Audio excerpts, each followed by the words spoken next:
international organization that was founded 22 years ago. And where you are, in this location, we have 100 colleagues. 100 colleagues working out of 30 different countries. We have in 17 countries country offices with another 100 colleagues.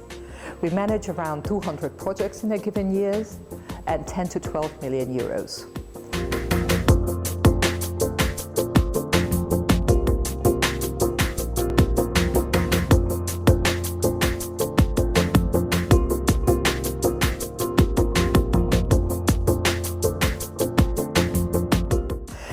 This location, where you are today, was given to us by the Hungarian government for 99 years.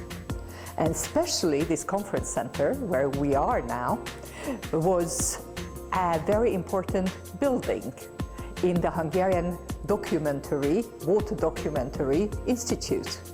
It was made out of concrete, steel, aluminium, and a lot of glass. And energy-wise, it was one of the most inefficient buildings that you can imagine.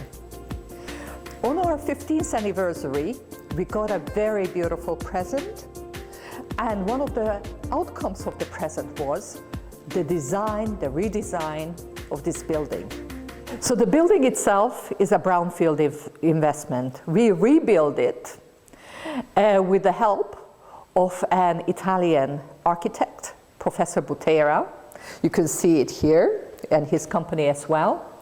We rebuilt it with the help of the Italian Trust Fund, and also with the help of, we have been the first actual support mechanism that was finished as a project with Iceland, Liechtenstein, and Norway support. This building really focuses on how you can unite international efforts and make it happen in a demonstration project. It's quite important, and it also focuses on the role of the Regional Environmental Center to show us a good example that is transferable to other countries. We have a sister building, and our sister building in Tsinghua University in China. It hosts the EC2, the China-Europe Clean Energy Center. And this building is also quite important for us because it uses a lot of technologies, and it also helped to minimize some of the superstitions related to the use of renewable energy, the use of energy efficiency. And we have been, when this building was opened, the biggest solar power of Hungary. So we are, since that time, connected to the grid. We produce electricity in a beautiful sunny day like this, and our total energy consumption is reduced by 20 to 30% in a given year. So I have to say that the overall benefit for all the 4 or 5 buildings that we have as the Regional Environmental Center is tremendous. The use of demonstration sites like this conference center is very important. But we also needed to have visionary people like Dr. Corrado Clini, the present Minister of Environment of Italy, who believe that this kind of mechanisms are important. And he is, as the President of our General Assembly, very much believing in transfer of good practices across regions, and also to unite people professionally behind a very important discipline, that is to promote energy efficiency across Europe and beyond. We are on the roof of the Regional Environmental Center conference area, and this is really the heart of the building. You have here the opportunity to see how much electricity we have produced on a very nice sunny day like this. And it's not only used by us to study the amount of energy generated, but it's also used by municipalities, by governmental officials, by partners, by architects, by university students. We have a lot of visitors coming even on weekends to check how this can work. As you may know, the building was reconstructed in 2008.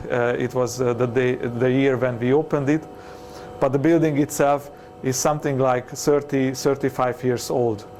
The old building itself was responsible for 49 tons of CO2 emission in a year, but with the new technologies, with the new installed system, the carbon dioxide emission went down to 0. Of course, the trick is that the system is connected to the grid, so on those days when we do not use the conference center for events, the generated electricity is pumped back to the grid, and on those days or during the night time when we need extra energy for the systems or for events, or for example during the winter time, we take it back from the grid.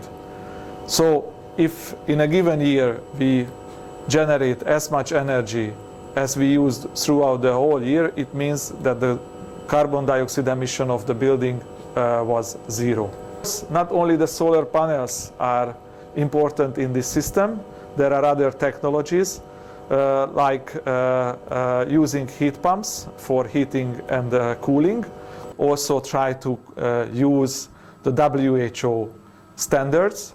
So this means that for the winter time we calculated with 21 degrees inside the building. For the summer time we are aiming for 26-27 Celsius degrees inside the meeting rooms.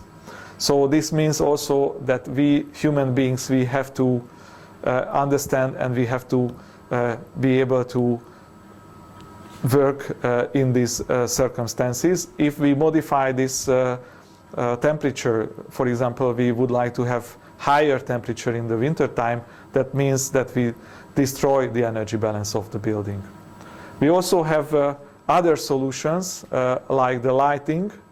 We have light shelves on the building for the main meeting rooms.